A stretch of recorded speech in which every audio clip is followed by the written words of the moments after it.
Welcome back, everybody, to another week of Sunday School here at the Lighthouse Church of the Nazarene in Moravia, Iowa. Well, we're going through the book of John this week. We're in John chapter 6. Now, we just finished up in chapter 5 where we read about Jesus healing the man at the pool of Bethesda. Now, that would have taken place down in Jerusalem. This week, as we start chapter 6, Jesus is right back up in Galilee again. Now, there's a lot that would have happened between chapters 5 and chapter 6. Jesus would have selected his 12 disciples and called them out. Jesus would have preached his Sermon on the Mount. But we have to remember, John's gospel, it's selective. In fact, what's in John's gospel, 90% of it is unique to just the gospel of John. So we need to remember, we don't get every little detail of Jesus' ministry. Now this week, we're going to read about Jesus' miracle where he fed the 5,000, the feeding of the 5,000. If you've been in church very long, you've probably heard about the feeding of the 5,000. The interesting thing about it is the feeding of the 5,000 is the only miracle of Jesus that's found in all four of the Gospels besides the resurrection. So we're going to be reading about the feeding of the 5,000. Let's get out our Bibles and let's follow along. We're in John chapter 6, verse 1. After these things, Jesus went over the Sea of Galilee, which is the Sea of Tiberias. So Jesus is back up in Galilee. We know this because he's at the Sea of Galilee. The interesting thing about the Sea of Galilee, it actually has a lot of names in the Bible. In the Old Testament, it's called the Lake of Kinneret, I believe, or Cinnereth. You'll find that in both the book of Numbers and the book of Joshua. If you go to Luke, it's called the Lake of Gennesaret. It's just the Greek form of Kinneret. They just put a G on it. So Luke calls it the Lake of Gennesaret. It's the Sea of Galilee, but here it says the Sea of Tiberias. We think, well, why is it called the Sea of Tiberias?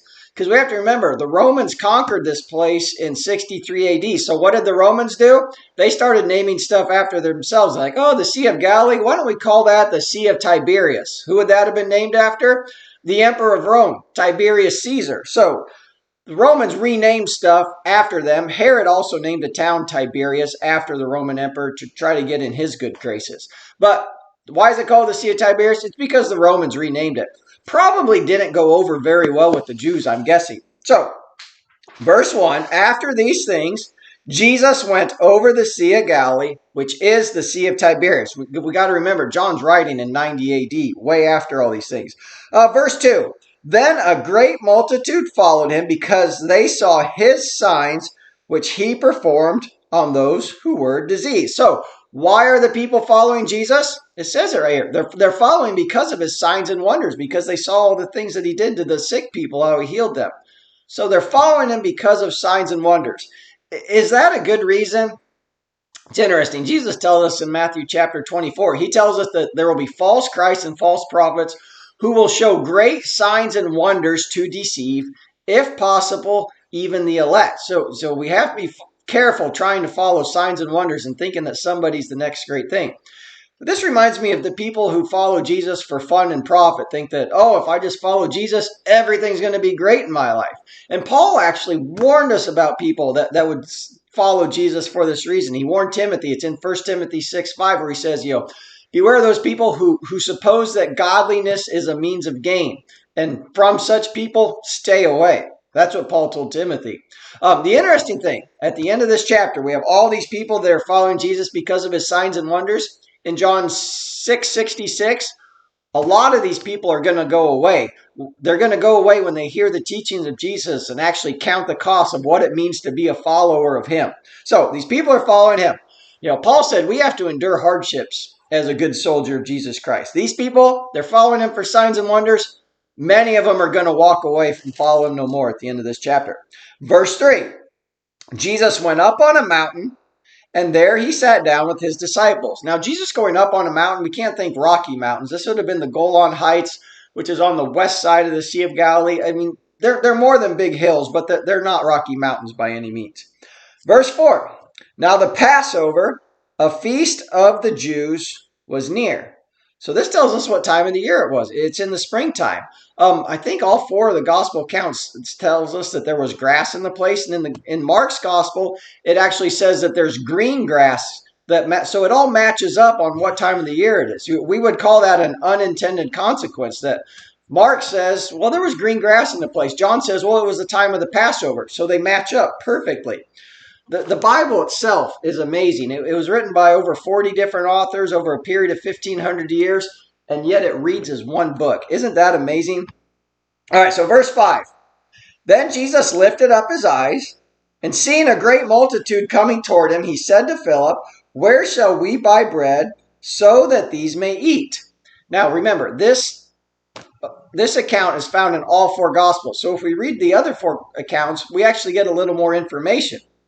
If we read in Matthew and Mark and Luke, we find out that these people had been there all day to listen to the teachings of Jesus, and that it was actually late in the evening. And in Matthew, it says that the disciples came to Jesus and says, "Hey, this is a deserted place, and the hour is late. Send these people away so they can go somewhere else and get themselves some food."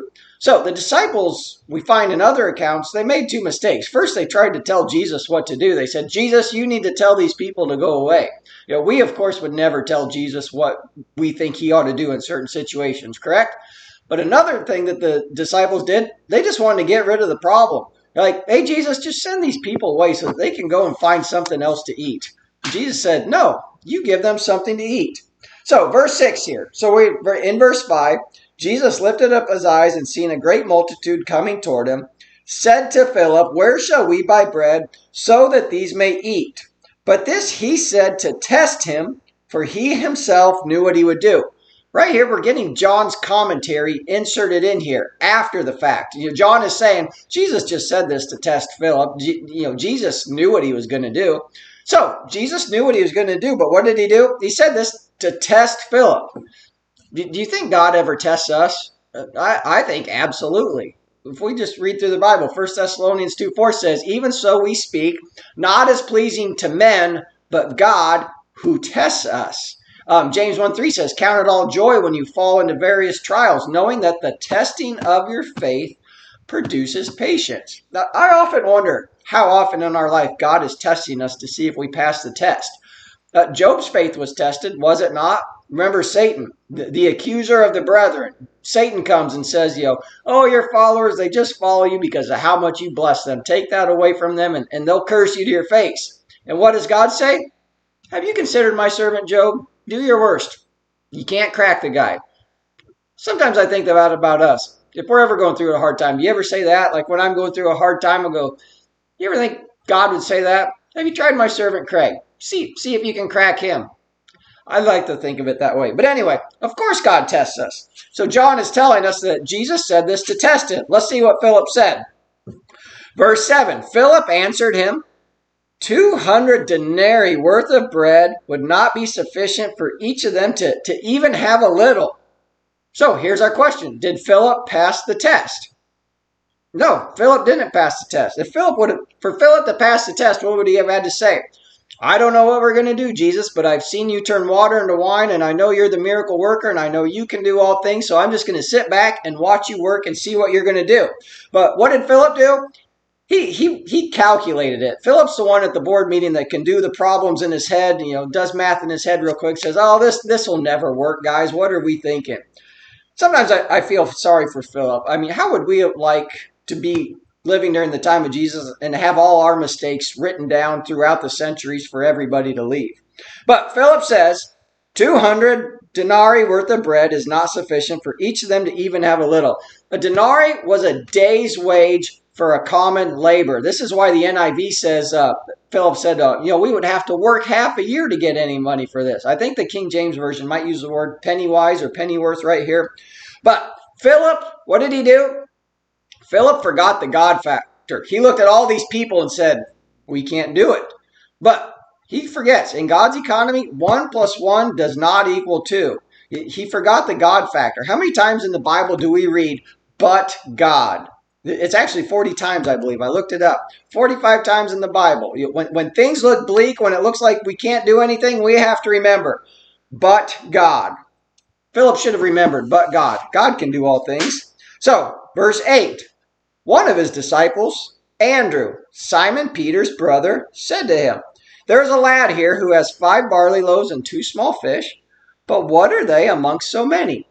We have to remember, who is Andrew? Andrew's actually best known for being Peter's brother. That's how we know Andrew. Oh, Andrew, he's Peter's brother. It's kind of like my wife's the school nurse.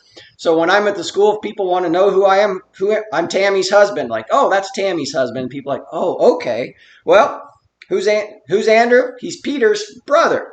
But Andrew's also one that's always bringing others to Jesus when we find him in the Bible. Andrew's the one that brought Peter to Jesus. Right here, he's bringing the lad with the 5 barley loaves and 2 fish. Later on, I believe it's in chapter 12, Andrew's going to take some certain Greeks to Jesus. And we need to remember something from this.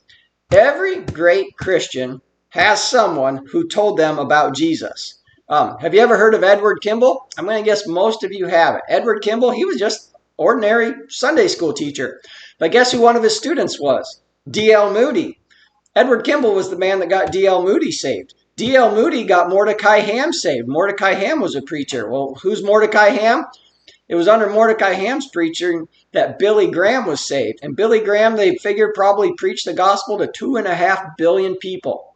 Charles Spurgeon, the prince of preachers, he was saved just under a common lay minister, just a common lay preacher. The regular preacher couldn't be there that day. It was a snowstorm.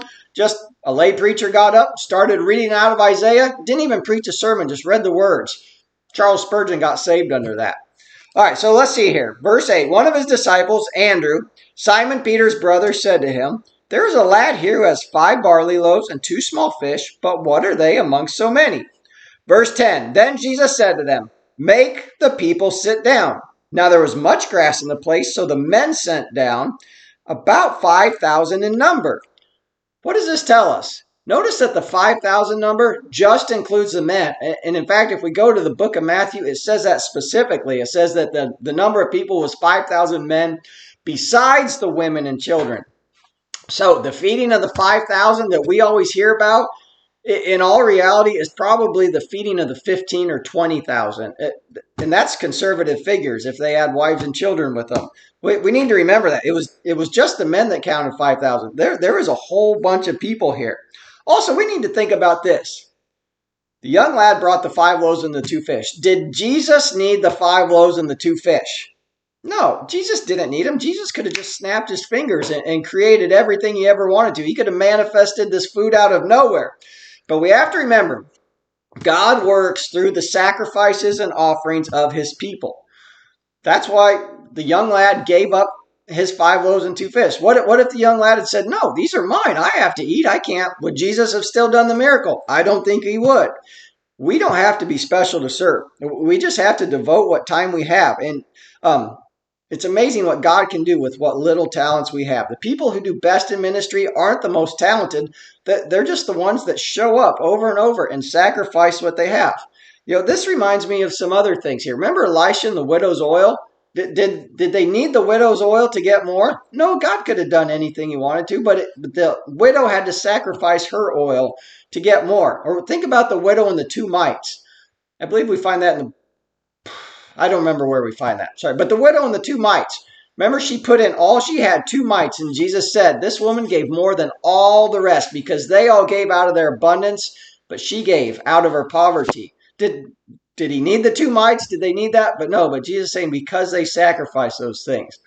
And if you think about it, these 5 loaves and this 2 fish, it was probably all this little boy had. He said, yep, if you guys need it, take it. He didn't know what they were going to do with them. He probably just thought, you know what, my lunch is now gone.